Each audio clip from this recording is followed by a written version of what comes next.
Hi there, I want to talk about something close to my heart because it's been a big part of my playing. It's scales, which have scales, it's a bit of a cliche in the music world or even in popular culture that practicing your scales is boring or that your musical scales is some kind of purgatory. I disagree. I think not only are scales wonderfully useful when you're playing, but I actually think they're fun to play and I actually love the sound of them. So there you go. Today I want to talk about the A minor scale.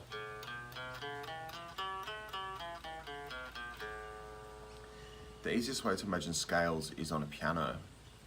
In this case, the A minor scale is the letters or the notes A, B, C, D, E, F, G, A. So there's no sharps and no flats. On a guitar string, if I do it up the A string, it would be 0, 2, 3, 5, 7, 8, 10, 12. And then that 12th fret, as I hope you know, is also an A note. That's the octave, so the open string's an A note, 12th fret's an A note. So we're back at the top and we can descend the scale, going down. 12, 10, 8, 7, 5, 3, 2, 1. And the letters, A, B, C, D, E, F, G, A. If you imagine a piano, all the white keys, A, B, C, D, E, F, G, A minor scale.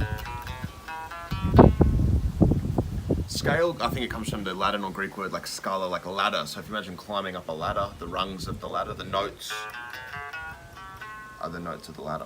Now, why is a scale important?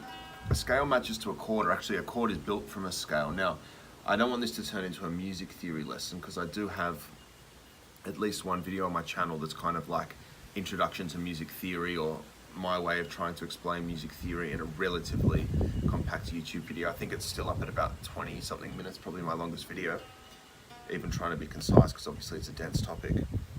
But let's talk about this for another second. So firstly, you have to accept and understand that I've played the scale up the string. And you've got to know that those notes are also along the string. So if I go,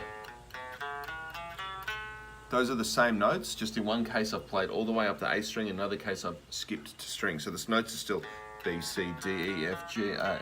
So that's important to understand. An A minor chord has the notes A, C, E.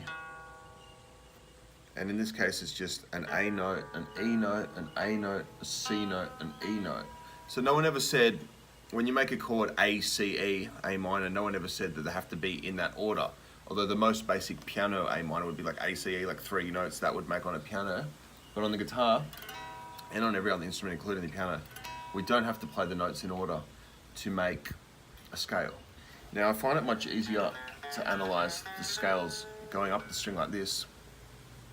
As I said, before I gave you like 0, 2, 3, 5, those are the finger positions, the fret positions, I gave you those. I also said it was A, B, C, D, etc. Now we're going to do what's called scale degree. So in an A minor scale, A is number 1. Hopefully that's not too big a surprise. B is number 2, C is number 3, 4, 5, 6, G is number 7, and A, we don't really call it A, to kind of back to 1. So A to 1, G is the 7, F is the 6, E is the 5, D is the 4, C is the 3, B is the 2, 1. There's a little bit of rote learning when you start, you know, which ones are the A notes. I have other videos on that. I have a video on lots of things, and I try not to overlap too much, though of course they do. I have a video that recommends just choosing one note per night. In this case I'm doing A, and just finding all the places on your fretboard that it exists. When I was much younger, I found that a really good way to navigate my way around the fretboard, and I still do.